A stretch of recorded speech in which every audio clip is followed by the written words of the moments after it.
I'm earning a fraction of what I was earning when I was at Goldman Sachs, but the happiness levels are much, much, much higher. On a daily basis, my job pretty much involves or entails having conversations such as these with athletes, with sporting superstars, with sporting champions. It does not feel like work to me. If you give me a mic, if you give me a computer, if you give me someone to speak with, I feel like I am in my natural habitat. Some point in the early phase of your life, you kind of understand what you really enjoy doing. But because of the pressures society puts on you, pressure you put on yourself, a lot of people kind of give up those passions. You will know if you love doing something or if you don't love doing something. But I just feel it is whether you act on it or not. And I think that's the game changer. Dude, I watched your full TED talk. I fucking loved every minute of it. I definitely want to talk in detail about the sense of purpose, right? Which is a topic that you expanded upon in the TED talk. You oftentimes see a lot of people, you talked about, certain examples of your friends as well, who are trudging along in life. They're doing something on a day-to-day basis, especially during the week, but they're mainly living for the weekends. And Monday to Friday is like hell. And then they party it up on a Saturday, on a Sunday. They make up for the misery that they oftentimes experience from Monday through Friday. And of course, not judging. I have been through it as well. I find myself in a much better position now compared to, say, what I was doing when I was at Goldman Sachs. Of course, from the outside, things like investment banking analyst at Goldman Sachs seems really sexy, seems really fancy. But then it might be a very different story for someone who's actually living that kind of life day in and day out. So firstly, I want to talk about how you define what sense of purpose is. We can then talk about how people cultivate a sense of purpose, how you can go about finding what your particular sense of purpose is. But how would you define sense of purpose? For me, I think there are two sides to purpose. The first side is just what you feel internally, right? Like there are certain things you'll do in life which you will know gives you extreme joy, or you live for it. Like if for example, if you love playing cricket casually, right, and you have a cricket game at 10 a.m. tomorrow, the night before you will start feeling excited to play the game, right? For me, it's squash. Like I've always felt excited, like whether it's training, whether it's tournaments, which I don't feel the same kind of excitement in a lot of other things in life. It's a kind of different energy, and that energy, I think, when things are going good, you're fine. But when things aren't going as well, it's that energy that you need that helps you overcome those tough times. And that sense of energy is what I define as purpose. Most squash players don't even play it for the money, right? I mean, we play it more out of passion. It's not like soccer in Europe or cricket in India where you're making millions and billions of dollars, right? You do it because you love it. And so when it's something like that, you that extra energy to overcome all the pressure and the pain is what I feel I identify as purpose. That's one way of looking at it. But as you grow in your journey, you'll also realize that purpose is beyond you. It's also something in society. Like for example, when I started playing squash, it was internally I really felt the joy and I kept doing it. But eventually I felt like the number of lives I've touched just by playing the sport. Right. A lot of people look up to me. A lot of people kind of want to learn. A lot of people learn from me. A lot of people reach out to me, ask me like what I can do. So you realize that you've inspired a lot of people. And I think that's the goal a lot of people should have in general. Like I'm sure you as well, like through your Goldman Sachs and stuff you're doing now, a lot of people would connect with it. So there are many things I've done in life, right? But this aspect of it has inspired the most number of people. And when you do that, you will get a separate sense of purpose. You'll feel like this is bigger than just me. So I feel purpose is like, you can look at it in two ways. It's like internal and also like what you do around you and the external, your surroundings, how you inspire people because of doing something. I couldn't agree more, dude. I don't know if you've heard of this person called Ben Shapiro. He's a controversial character, but he's a conservative political commentator. But Ben Shapiro, leaving all the controversial matters aside, Ben Shapiro talks about sense of purpose. And the way he describes purpose is, he says purpose has two components. It has an individual purpose component. So the individual purpose being, okay, what is it that you naturally gravitate towards? What is it that wakes you up in the morning with a spring in your stride? What is it that seems like play to you that might seem like work to someone else? So that's how it defines the individual purpose component, right? But he also mentions that purpose has this communal purpose component. So the communal purpose being the society or the community that you feel a part of, the society that you're touching, the society that you're inspiring through your actions, or the society that you're being inspired by. And I'm pretty sure by virtue of you actually playing with fellow Indian squash players, by virtue of you playing against international squash superstars, by virtue of you perhaps inspiring lots of others who are inspired by the power of your example, you feel that communal sense of purpose in addition to the individual sense of purpose that you experience by playing squash, which you've been doing since the age of 6 or 7, I believe. Yeah, exactly. I mean, exactly what I've been trying to say. I think you just put it in better words. Absolutely. And a lot of people find it very challenging to actually identify what their very individual sense of purpose is. But let's focus on you first, and then we can perhaps talk about this universally as well. You started playing squash at the age of 6 or 7. I saw an interview of yours, and you talked about how your father was a squash player, and so you emulated him. But I think you were also briefly involved in swimming, in cricket as well.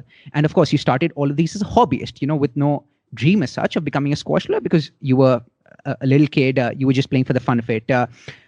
So was there any particular reason why you perhaps devoted more time and energy to squash, or was it a very natural transition from, say, a swimming or a cricket to a squash?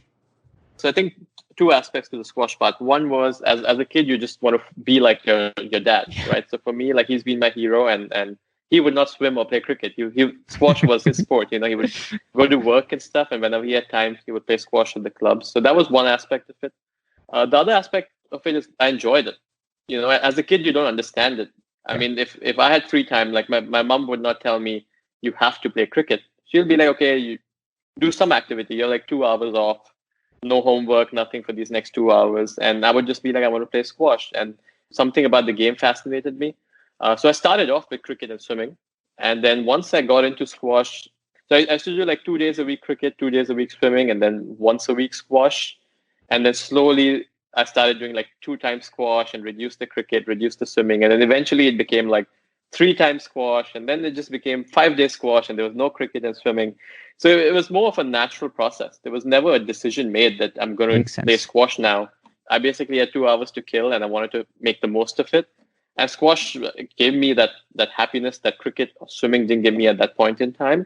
And that's why I just stuck to it. And at that point in time, there was no thought of I am going to play professionally or one day I'm going to be amongst the best players. There was nothing. Like I played just as every kid plays anything, even if you play down in your building or something, right? You're some form of activity. And I just loved it. And then eventually, I mean, it wasn't only just squash replacing sport. Squash started replacing like social activities as well. Like I would skip birthday parties to go play squash. And there was never this pressure that I'm doing it or it's a sacrifice. There was nothing like that. It was just because, I had more fun on the court than attending like a friend's birthday or something, So it was at that age, you keep it very simple, You want to kill time. You want to do what you love the most. So my relationship with squash was very, very natural. And Ramit, you mentioned that when you're that young and when you're playing for the fun of it, you keep things very simple. But do you reach a stage when you start feeling as if you have to make some sort of decision? And what I mean by that is, I'm pretty sure, when you were playing at a young level as well, a lot of people were perhaps showering praise upon you for your style of play, for everything that you were achieving at the young level, at the junior level. So when do you start feeling as if, hey, you know what, if I actually give it my best, put in the hard yards, I could perhaps take this up professionally as well one day? Or do you not let that feeling come in, only because if that feeling does enter your psyche, then you might not approach the game in the same way in which you approached it, which is from a place of love? The way to address this is like, as a kid, your mind isn't as well developed. So when you're a kid, you just look at things as black and white. It's as simple. I love doing this. I'm going to do this. It does not matter what people say. It does not matter. Like at that point, you don't even know like the financial situation of the sport or anything of that sort, right? It's just all fun. The more you grow, you start understanding things. You start getting an understanding of what you've achieved in the sport. So then there's a pressure. But when you're pursuing an education and playing, I always had the choice that, like for me, even today, if I don't like it, I will stop. Makes right? sense. There's never this pressure on me that I have to keep doing it because I have no other option. And it was the same thing as a kid. So for me, the love aspect has always been there. But of course, it does get a little more complex in terms of not even outside pressure, but inside pressure, right? Because the more your mind is developed, the more you want it. You understand, okay, like I've won this tournament. I want to go defend the title, or I want to win more. Like you understand the difference between winning and losing. It's not just about playing. I feel that's in life as well, right? The more you grow, you kind of understand the difference, if you're doing well or you're not doing well. And everyone wants to do well. And that pressure to do well, it comes from within. No one puts it from the outside. But that's the challenge as well. And I think, and some players are really good under pressure, and some players just crack. And I think that's that element of sport that you need to develop. And I feel it's the same in other fields of life. The difference in the sport, you see the result straight away. But like, let's say even in finance, right? Or in any other field, you don't see the result as often, so you don't know. But I feel the similar kind of pressure everyone takes in all fields of life. Absolutely.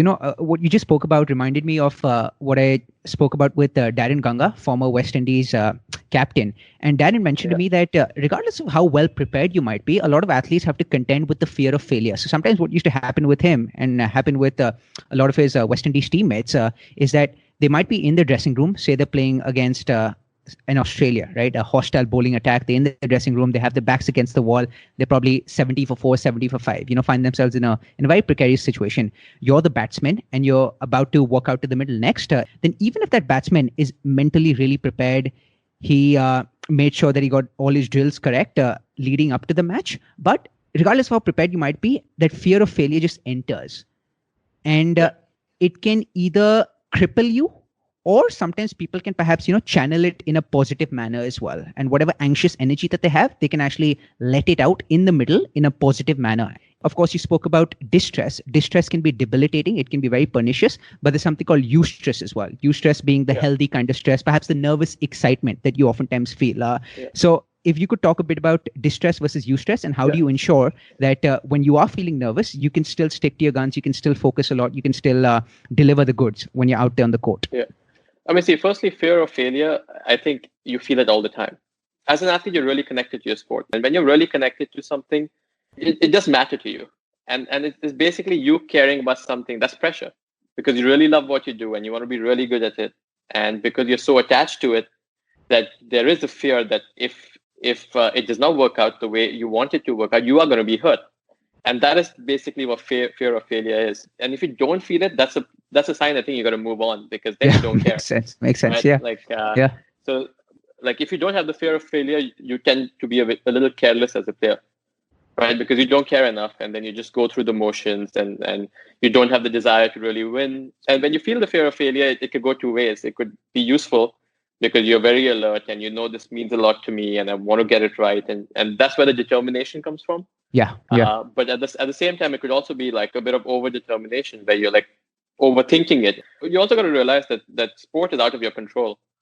I mean, let's say cricket, for example, like if there's some spot on the pitch and there's a ball someone bowls and maybe your shot is perfect for that, but because it just hits that crack or something and it moves the other way and you're being bowled, you're out, and the same thing is squash. You might play extremely well, but your opponent might just have one of those days where he's unbeatable. And those uncontrollables are things that you really can't control. Yeah. So I think the key to dealing with it on a long-term basis is more like following the process than the result, right? Because if you follow the process and you think, okay, this is what I've trained for and I want to play as well as I can, I want to try my best, you approach things differently. You take that pressure off you a little bit. And that's how I try to use that fear in the right way.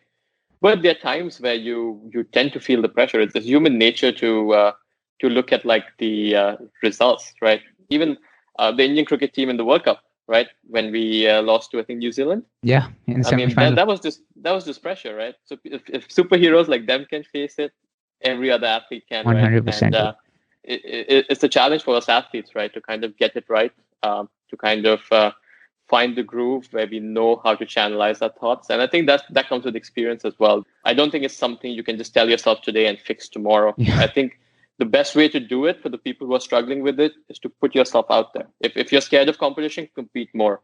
You will get over it eventually. I don't think you can sit in the room and channelize your thoughts because once you step on that field or the court, it's a completely different ballgame. Absolutely, dude. I loved how you mentioned that if you aren't quite feeling nervous, or at least like a healthy sense of nervous, eustress before something, you should probably feel nervous about the fact that you aren't feeling nervous, because it might mean that you don't care about it as much. Virat Kohli talks about something very similar as well. He talks about control the controllables, and he says that if I give it my 120% every single day, then I'm answerable to no one. And what he basically means is, as long as I am controlling the controllables, I am doing whatever preparation that I can do to the best of my ability, even if I don't end up scoring because, say, the bowler was just better on that day, or the opposition on that given day was just much better than I was, then I won't feel as disheartened as I would feel if, say, I feel I could have done something differently, which was under my control.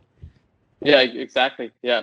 The challenge is to kind of just focus on what you can focus on and the things you can control, because there is that mystery element to sport, right? That none of us can control. And it's also hard to explain, because if like a Roger Federer knew how to win a Wimbledon, if I do X, Y, Z, I win a Wimbledon, he would win every Wimbledon. Right. He still loses a few, right? So that's sport, right?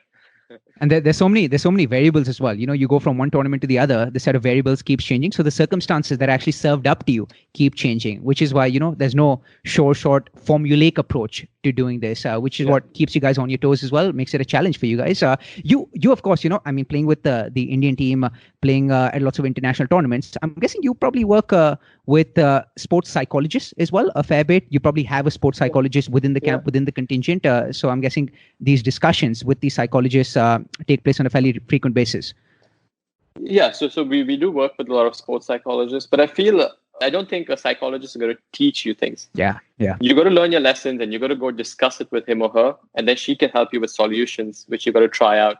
But a lot of people tend to just depend on this thing. Oh, I'll go to a psychologist and they'll fix it. No, the psychologist depends on you. Yeah. You have to go with the problem. Then you got to tell the psychologist what you feel. Yeah. And then the psychologist is going to dig deep to find out why you feel that way.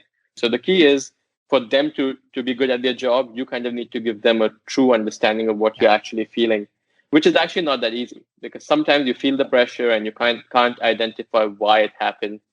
And you can't identify, is it because of X, Y, or Z? Because it could be different factors that could have affected your performance on that day. Mm-hmm. As you said, so many variables in sport. I mean, out there, when people watch sport, it looks very easy. But the stuff going on inside the head is a very complicated puzzle. After playing sport for so many years, of course, the technique and the basics are going to be there. The part that is lacking, or the part you can really improve, is all mental.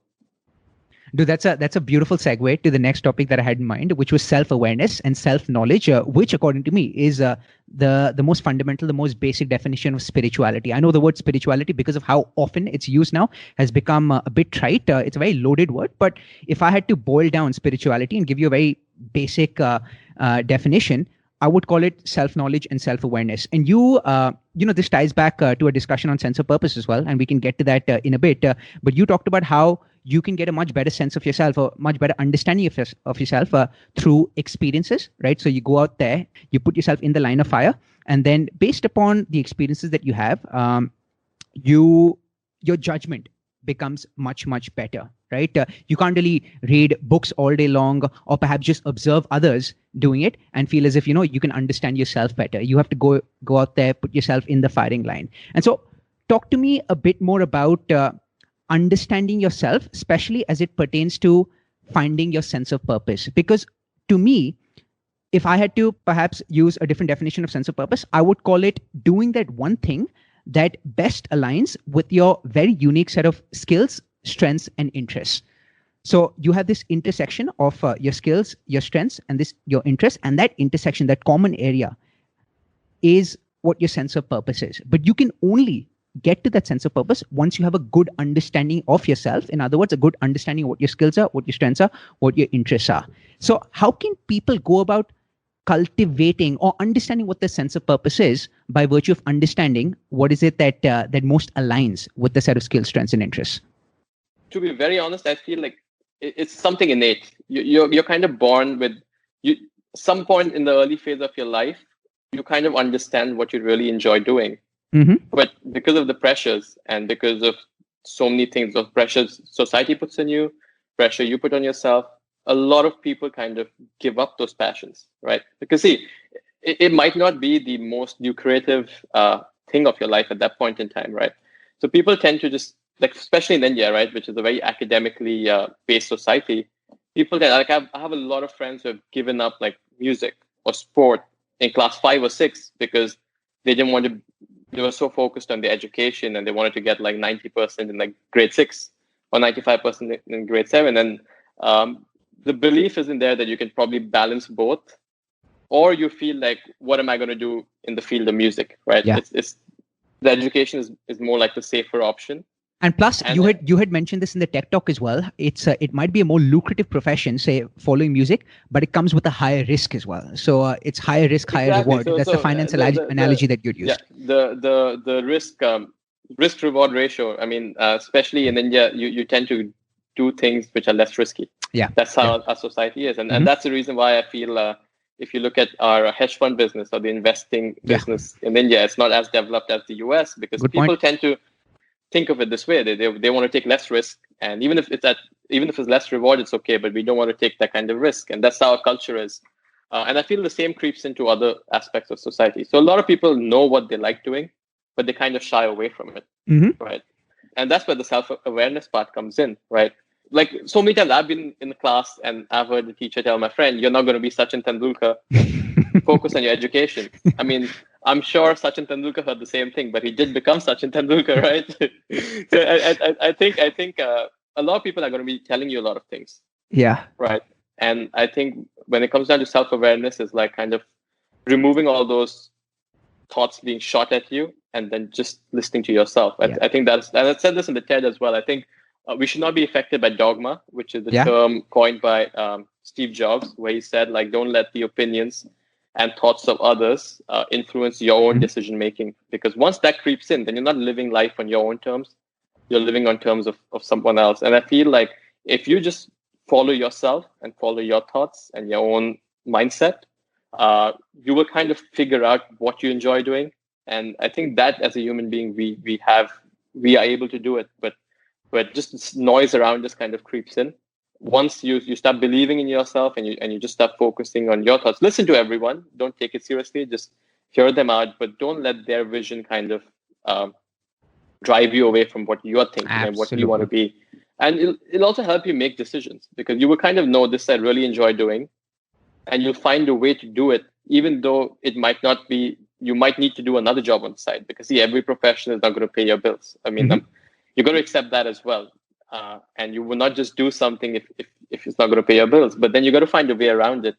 And once you have the sense of purpose, even if it's a few extra hours of work, you will find the energy and the determination to kind of balance things out. And I feel it just comes from that. And when you do things that other people don't do, you will hear a lot of no's. Like, how can you do these two things at the same time? Or why are you wasting your time doing that? It's human nature to tell you no more often than saying yes. It's just a thing, Like, whenever people give me advice, it's usually negative. It's always about telling me what I cannot do or what I should not do. Very few people give me advice saying, you know what, you're moving in the right direction. This is how you should go on, right? It comes down to you just following yourself and kind of understanding it. And if it's too risky, try to find a way around it. But I feel don't let your passion flow away from you, right? Even if you don't do it to the best of your extent, stay in touch with it, because it will definitely help you relaxing mentally or emotionally or in many ways. Ramit, you come across as a practical philosopher who's masquerading as a squash player. Yeah, thank you, man. but really, dude, look, I couldn't agree more. And going back to this point that you mentioned, you talked about how if it's something that gives you a sense of purpose, that gives you pure contentment, pure happiness, then you will find a way to do it. So even if that means spending hours during the weekend, you will do it. Even if that means sleeping maybe a couple of hours less, you will do it. And that's because I feel that you might be paying a price in the short term, right? Maybe a couple of hours slept less, or maybe extra work during the weekend when you could be perhaps socializing, going to a birthday party. But the price that you pay, or what I'm trying to say is, it's a good price to pay for the rewards that you reap. And so there's definitely an opportunity cost that entails, but it's a good enough cost for you based upon the rewards or the benefits that you'll reap from actually carrying out that activity and making that sacrifice. Absolutely. Like in my journey as well, like there were phases in my life where I made a decision purely based, like, for example, college, right? That decision, I didn't go to college for squash. I went to college for an education. And at that point I was like, okay, education is priority. Yeah. And I don't know if I'm going to be able to balance squash as well or Makes not, sense. right? That's the thinking before I get there. But I always found a way. And there was this energy, and I would spend extra hours in the library, but I just couldn't let go of my sport. I just couldn't let it go. It was something weird. Like, although I thought if it suffers a little bit, I know why it's suffering because of my education, but I just couldn't let it suffer. I would put in the extra hours. I would go downtown, practice with professional players outside team practice. And it was the same thing when I worked in finance for a few years. I knew I'm working in finance. There was never a thought that I would play squash. Like, my decision was made to kind of work, but there was just something that I could not. If I didn't play squash for 2 or 3 days, I would have like sleepless nights. So it was something that I had to do, and I was training with the best players in the world, like after working 12-hour days, and it was just I could not, even though I wanted to, because it was very taxing physically. Like, working and then playing was so hard. It's unbelievable, but I just couldn't not play. Like, I would tell myself today I'm not going to play, and then one of the best players in the world, he's based in New York, and we were training partners, and then he would text me at like 6 p.m. being like, hey, let's hit at like 9 p.m. or something, and I've worked the full day and I'm like really exhausted, but I just can't say no. Yeah. Like, I cannot say no, and then I go down there and play, and I feel that's how it when you really connect with something, I feel you will automatically find a way to go about it. And I did hear a lot of no's. Like, a lot of people said that you should just focus on one thing, and it's not healthy, and you're basically working like 18 hours a day, 12 hours on the desk, and then you're playing squash, and then or you're sacrificing social life. And a lot of people around you would just finish work and go to happy hour or something, right? And then you're seeing that as well. You're seeing everyone having fun, and then you look like the loser who's actually going and playing squash, and then they're coming back and bragging about, yo, man, I went here and I went there. You know how finance is, right? Yeah. And you're like, yeah, I just went and played like a couple hours of squash, and then I'm back at work today. So there are those aspects to it, which is where your self-awareness comes in, right? When you kind of realize that I'd rather play squash and that gives me more joy than doing any of these things, it's an easy decision.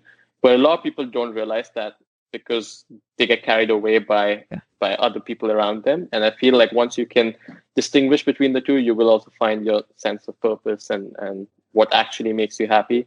And as you said, in the long run, like in the short term, it might seem like a sacrifice, but eventually it does pay off. I also feel like there's a part of destiny to it. Like, if you're really connected to something, I feel the universe has a role in the whole thing. Yeah. And if you just stick to it long enough, it will pay off, because that kind of connection is special, and you feel it, right? And somewhere down the line, there were days in finance where I asked myself, why am I doing this? Like, I haven't played a tournament in 8 months, but I'm training with the world champion, and after working, and I'm killing myself. Like, why am I doing this? Like, there was no answer sometimes, but you just keep doing it.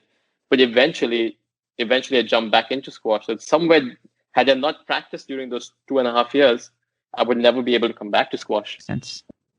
So there's always a connection somewhere, I feel. So You know what you talked about reminds me of what Stephen Pressfield talks about in his book called The War of Art. I'm not sure if you've read that book, but he talks about how when you actually feel connected to something, when you're doing something that gives you that sense of purpose, then it's almost as if like the angels, the muses, the supernatural powers, all conspire to make that thing happen. So what you mentioned reminded me of that. Tell me if you agree with this, but I honestly feel that work ethic is a function of the work that you're actually doing. So, it's very easy for us to label someone as having a strong work ethic or someone else as being lazy. But I often feel that a lot of people who are labeled as lazy aren't necessarily lazy, but they just feel uninspired because of what they're doing. So say, for instance, they might be working a pathetic job from Mondays to Fridays, as a result of which, once they're done with their work, say at 7 p.m. or 8 p.m., and they might have maybe a couple of hours or 3 hours, left to salvage something, perhaps hit the gym, perhaps write or do whatever that their true passion is. They just can't muster up the energy only because they feel really uninspired after a really boring, long and drab day. So a person with a very strong work ethic, right, can be the laziest person ever if he or she is actually asked to do something that he or she doesn't quite find satisfying, something that he or she doesn't connect with. Similarly, by the same token, the laziest person in the world can actually spring to life if he or she is actually asked to do something that he or she finds really gratifying and satisfying. So I honestly feel that work ethic is a function of what kind of work that you're delegated, what kind of work that you're engaged in. No, I absolutely agree with that. And I've actually given this a bit of thought in the past. And I was actually doing a talk at one of the schools, and that's the point I was trying to make. I think we tend to kind of look at someone. For example, like you look at Bill Gates or something, Yeah, yeah, and you straight away compare yourself to Bill Gates. You go like, oh, you know what? Bill Gates worked at Microsoft or worked in tech, and look at where he's reached. Or Warren Buffett in finance, and look at where he's reached. And you start your career chasing something like that, which basically means you don't look at what you enjoy doing. You look at the highest pay because you're comparing yourself to a CEO. But but I mean, Warren Buffett did not start his career off as Warren Buffett, or Bill Gates didn't start his career off. He grew into Bill Gates. And I think the way you should look at it is when you're out of college, you look at Bill Gates when he started off in his first year. A lot of people, if you actually do the math, a lot of people would be making more money than Bill Gates when he first graduated college. But eventually, they will never reach what Bill Gates, has reached.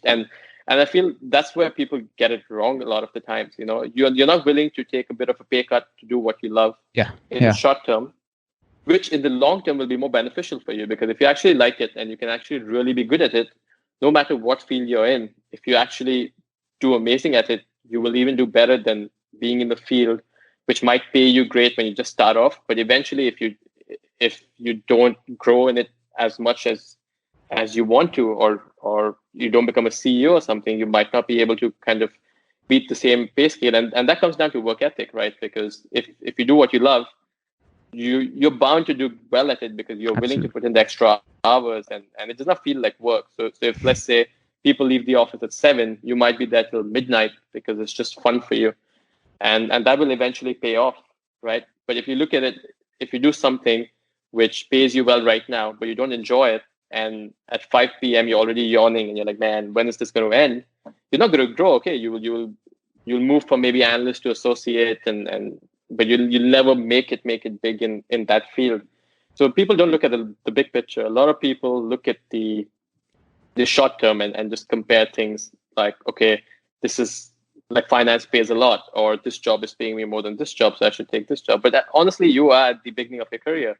It honestly does not matter what you do when you're first starting off.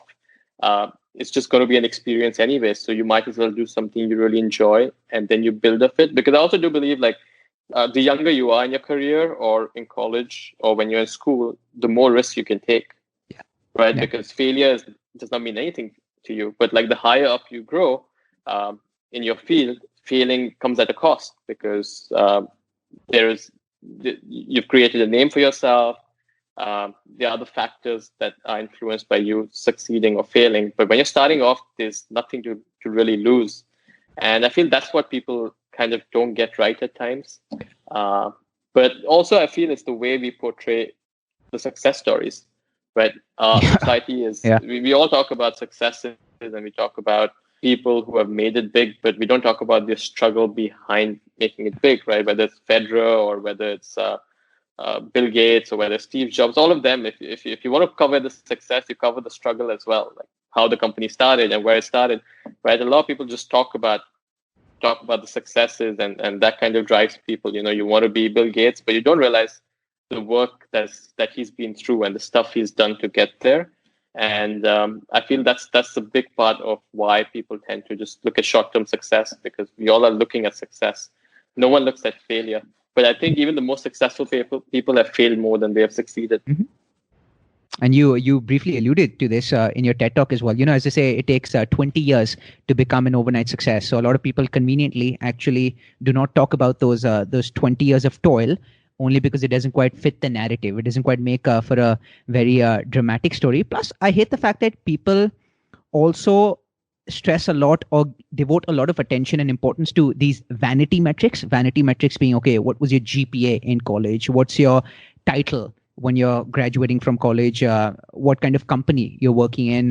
What major are you? Which college did you go to? And to be completely honest, dude, I was influenced by these as well. I started wearing these as if as a badge of honor. Oh, I work at Goldman Sachs. I'm an investment banking analyst at Goldman Sachs. Oh, I graduated with a 3.86 GPA. Oh, I went to Georgia Tech. I was an engineer from one of the most premier engineering institutions. But yes, they might give you satisfaction in the short term. You might get a pat on the back because of that. Your friends, your family members might actually applaud you for it. But again, it's very short-lived. It doesn't give you that long-lasting pleasure. And I think the biggest returns in life, and you'll appreciate this coming from a finance background, the biggest returns in life come from compounding. And only when you feel that it's something that seems like play to you, will you actually do it on a consistent basis.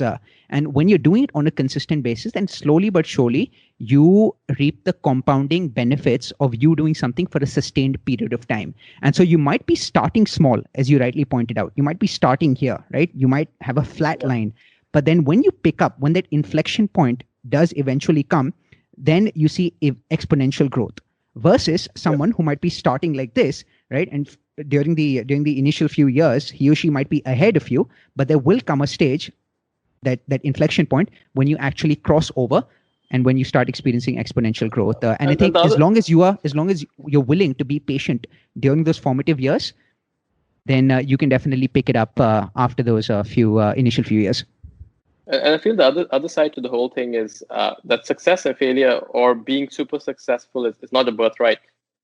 I mean, the honest truth is, like, some make it really big and some don't. But the key is, at least be happy and do what you love doing, right? You don't start something thinking this is going to make me a super success, because not everyone doing that thing, they are failures in the same field, and most people do fail. There are very few people who actually make it to the top, and you're just chasing that person who did make it to the top. A lot of people end up not being happy, not reaching where they want to reach as well.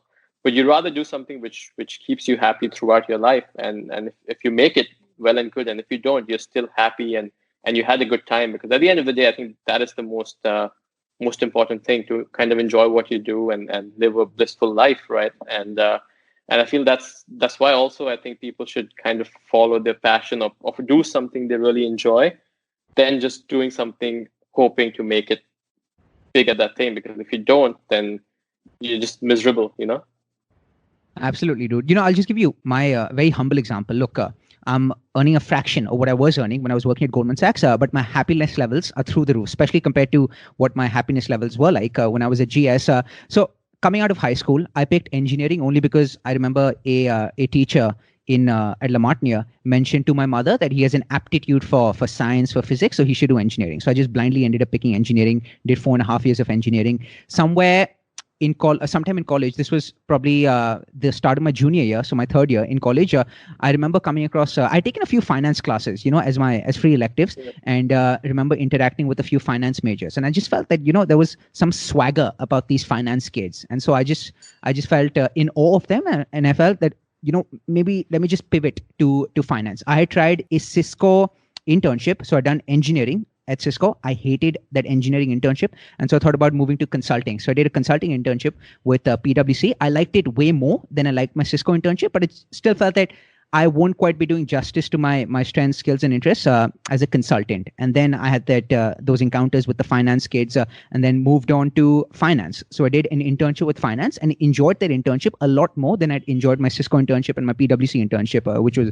consulting. So that's when I felt that slowly but surely, by process of elimination, I was moving closer and closer to what I enjoyed more. So I did 2 years of finance, 2.5 years of finance. I learned a fuck ton at Goldman Sachs. I learned a lot about life, but mainly through the struggles that I felt.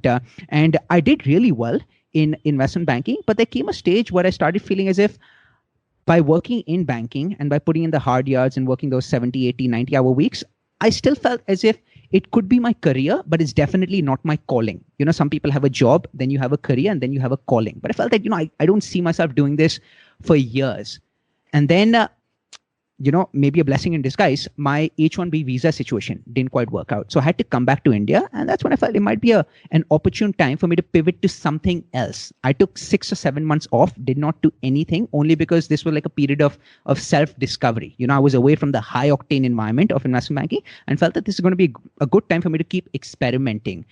And I learned a lot during those 6 or 7 months. It was very lonely. And so it was hard, but I definitely learned a lot about myself by virtue of me being in solitude.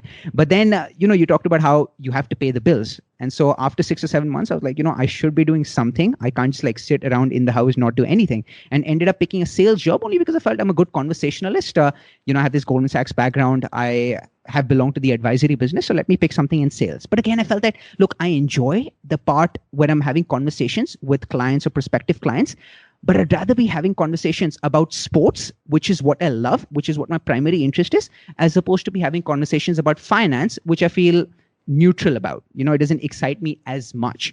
And so that's when I felt, okay, how can I combine my interest in sports with my skill or my strength as a conversationalist?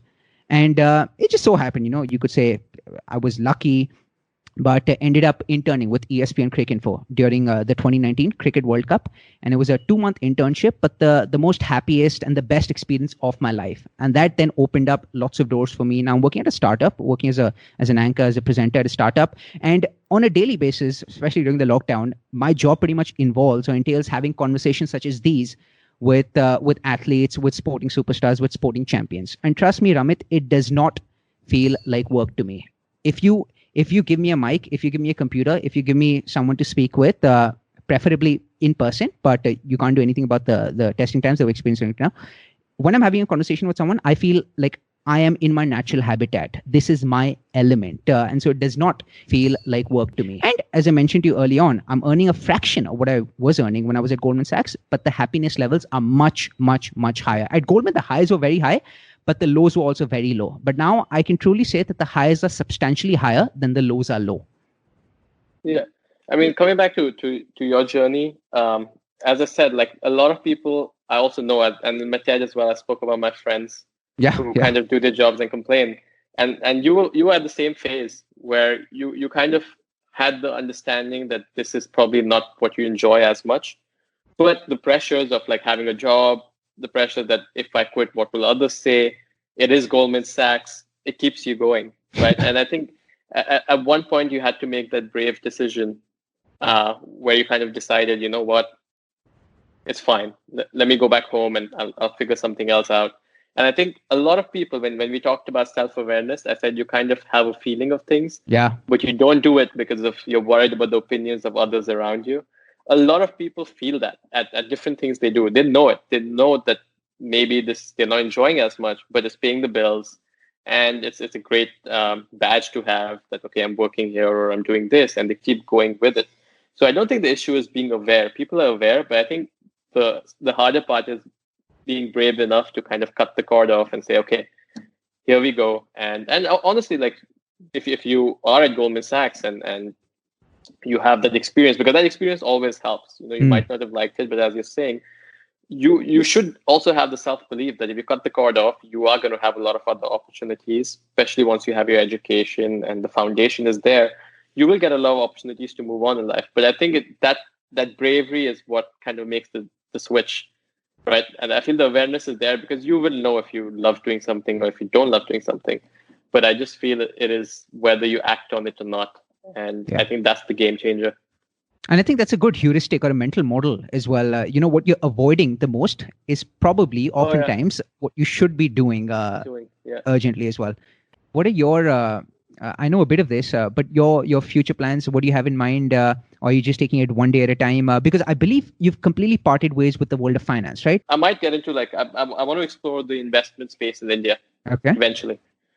So we'll see how squash goes. And once I'm done with squash, I would like to work in India. So probably something here. But honestly, I think, of course, still early days. You still have a lot of years as a professional left under your belt. But I think things worked out for you. Who knows? If you had perhaps taken the plunge much earlier, maybe knowing that you don't quite have a backup, maybe knowing that you aren't quite working, that may have crippled you as well. Because sometimes if you feel that, I have my backs against the wall right now, if it's not this, it's now or never. If I don't make it in squash, then I'm not quite sure what I can pivot to. So the fact that you had hedged yourself to some extent, maybe in hindsight, worked out well for you.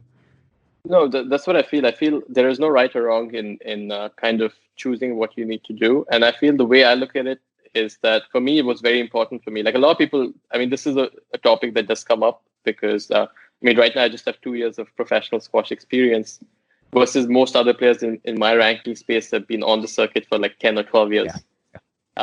So which is kind of, the experience is a big part of our game. But the other way of looking at it is like, for me as a person, I need to have that kind of hedge. I need to feel comfortable because if I was going to throw myself, knowing there's so much risk, I'm not very good at performing, taking that risk.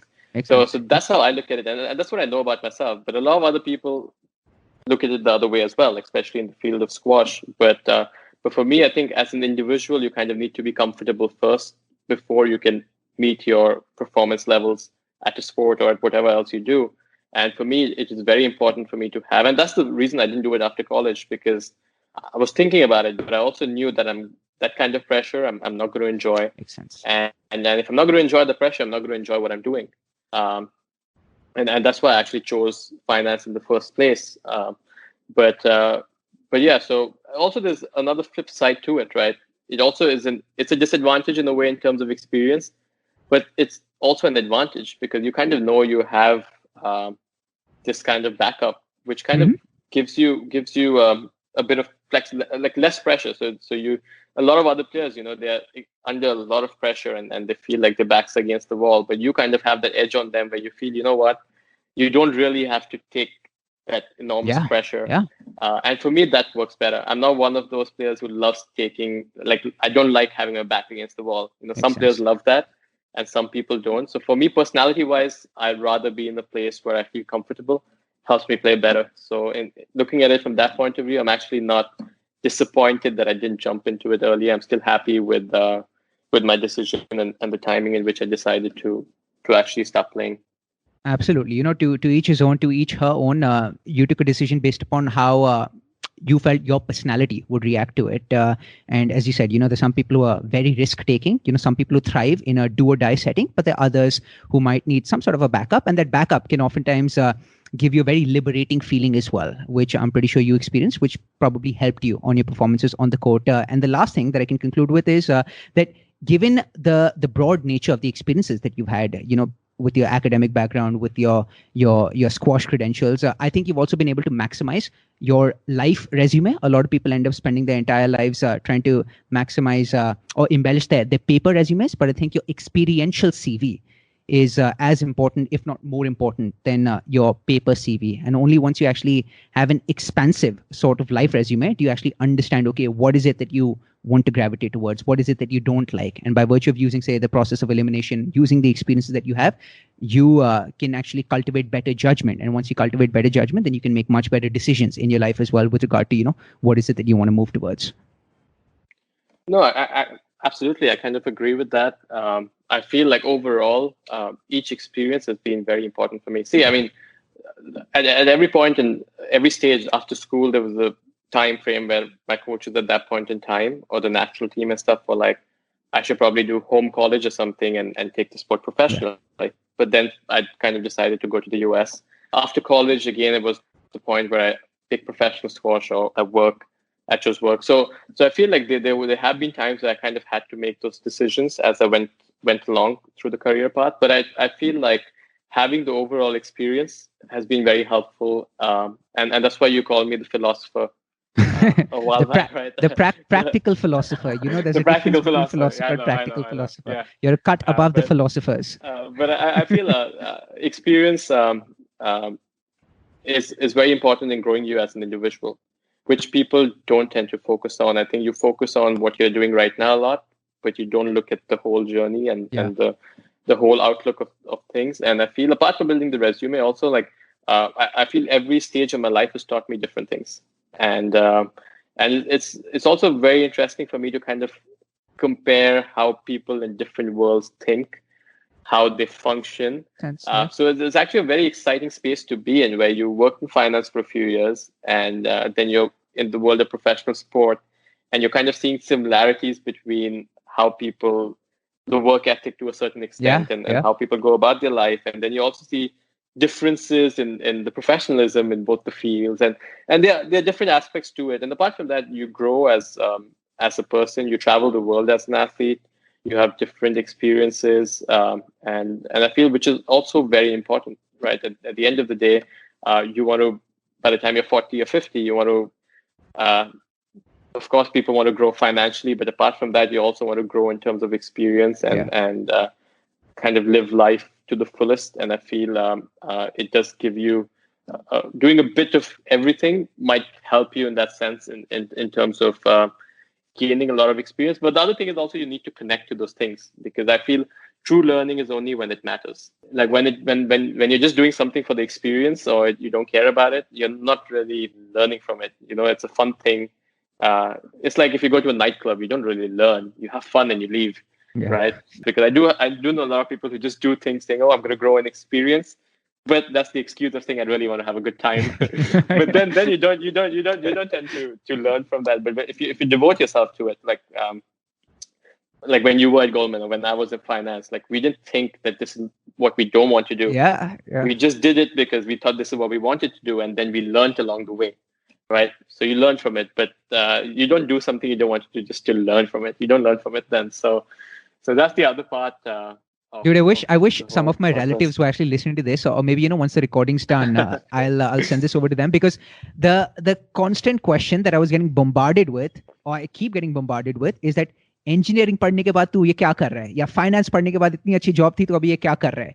And it's hard for me to actually explain things, but yes, on paper, it might not make sense, but engineering taught me a lot about tenacity. It taught me a lot of grit. Spending all those all-nighters preparing for tests taught me a lot. And sometimes I can actually use that work ethic that I learned during my engineering days. Similarly, at Goldman Sachs, I wasn't the most confident person. I wasn't the most confident speaker, but being around type A or type A plus personalities, these wheelers and dealers, deal makers, taught me a lot about thriving in a high-octane, high-pressure environment. And so I definitely took a lot away from those experiences. Yes, on paper, it might not make sense, engineering, finance, sports presenter, sports anchor. But as you rightly pointed out, I think you go into the experience thinking that you will take a lot out of it, as opposed to just for the shits and giggles and the fun of it.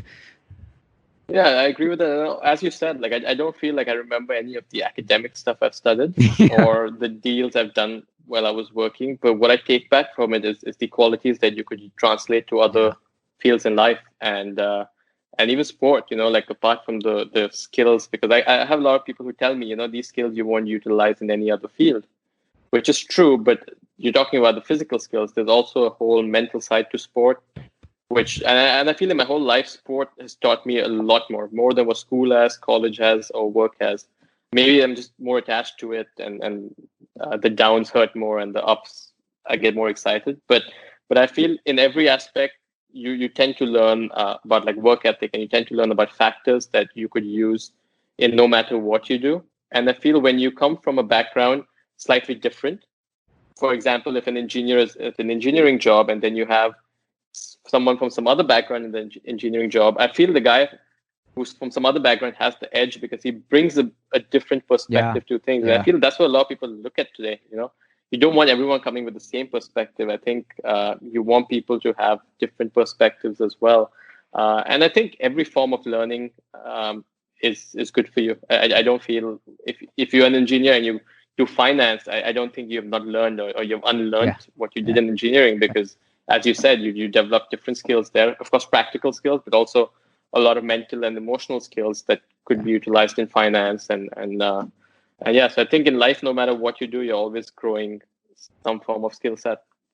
And I think the best of corporations are also cognizant of what you just talked about, because now more and more of these investment banks as well are focusing on hiring people coming from a non-finance background, because they just bring a different perspective. So they hire lots of engineers these days, as opposed to what used to be the norm back in the day. That's one of the reasons why lots of traders at Goldman Sachs read books on philosophy and history, as opposed to reading books on finance and financial markets and trading. And so getting that different sort of learning, that interdisciplinary learning, allows them to actually apply novel approaches in what they're doing on a day-to-day basis. Also, I feel the world is transforming, right? I think, looking at the way things are going, in the next 10 to 20 years, everything will be AI-based, even finance. You'll have programmers. There might come a point where you won't need to study finance anymore. You just program finance. There won't be analyst positions anymore. So I feel also you got to adapt to the changing times. And the best way, when we talk about adapting, I think the only way you can adapt is kind of having a general mindset where you kind of pick up things that could be used, transferred in different jobs, then picking up very specific skill sets. Because as you said rightly, like in finance also, they're hiring a lot of engineers now.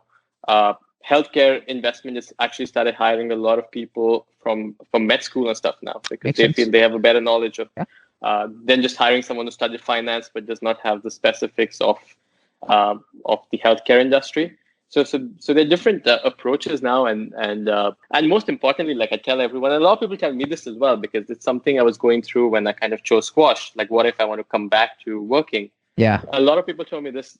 Even after your resume, the biggest part of hiring is your in-person interview. 100%. So at the end of the day, you also got to present yourself well, and when you speak to someone, they kind of get an understanding of you as a person, of your experiences. So you might be the best engineer in the world, or someone who's amazing in finance, but if you mess up that interview and you don't come across very well, it kind of does not matter. So I feel, just enjoy what you do at the end of the day, and I think no one should focus on things based on the future, because you just never know what's in stock for you. I think you should do things that you like doing, and you will learn doing those things anyways. Have you heard of Scott Adams by any chance? No. There are a couple of different Scott Adams. There's, of course, the golfer, but not the golfer. There's this author as well. I haven't read any of his books, but I do know what he espouses. But he talks about how instead of actually, of course, the different schools of thought, but he hypothesizes that instead of actually trying to be the best at one particular thing, of course, if you can be the best at one particular thing, go for it. But if you can't, if you feel that you have maybe 2 or 3 different interests, then you can be in the top quartile of those two or three different things. You can be perhaps the 70th or 80th percentile at 2 or 3 different things. And that's perhaps equivalent to being, say, the 99th percentile at one thing. So that could be an approach as well, where you're somewhat of a generalist, but you're still much better than average at multiple things, as opposed to being the best at one particular thing. No, yeah, I guess exactly what we have been kind of discussing. I feel do what you like doing, and let your emotions and your thoughts kind of control the process. I don't think you should go in with this approach or with that approach. I mean, some people might just pick a career and might just love it and might do that for the rest of their life. So that is also fine, as long as it solves your, as long as you're peaceful mentally, emotionally, and you're enjoying what you're doing. But if you don't, then also it's fine, because usually the guys who don't follow that one path are the ones who face the questioning, right? Yeah. The ones who are just doing what they're doing, no one really questions them. So I think it's more for those who kind of have that varied path, that it's okay. People have been there. It's normal. You will be fine. Just don't stress. Yeah. And it's very easy for us to actually connect the dots looking backwards, but it's not easy to connect the dots looking forward. So if you do end up achieving success, and people ask you as to what the reasons were behind the success, of course, there were lots of variables, luck, factors that were outside your control, but it can be very easy for you to actually explain success because of X, Y, Z factors, because of having followed Scott Adams's approach or this person's approach. But it's way more complicated than simplifying it to a simple formula. Absolutely. Yeah. Lovely, Ramit. Dude, beautiful chat. Loved it. The one thing, based upon my many conversations with athletes, not just on this podcast, but through the work that I do with One Place Sports, the company that I work for, the one thing that I've learned is that, of course, you guys are physically very sharp, right? And a lot of people talk about how you guys are mentally at the elite level as well. But I really think you guys have a very strong EQ, your emotional quotient, based upon the journeys that you guys have been through, based upon having traveled to many different corners of the world, based upon having come up against international athletes, your interactions, your very different sort of trajectory. You guys cultivate this very strong EQ, which is why I get a strong kick out of having conversations with champion athletes such as you. So, dude, I mean, amazing that everything that you've been doing, amazing how you've been inspiring so many different people. And hopefully this is the first of many more conversations that we have in the future. And hopefully we can have an in-person chat as well, as opposed to just doing this virtually. Definitely. Yeah. Thank you so much, Anubhav. It's been fun. And hopefully, since we both are in Calcutta, hopefully this should end soon and then we should catch up in person. Would love to, bud. Would love to.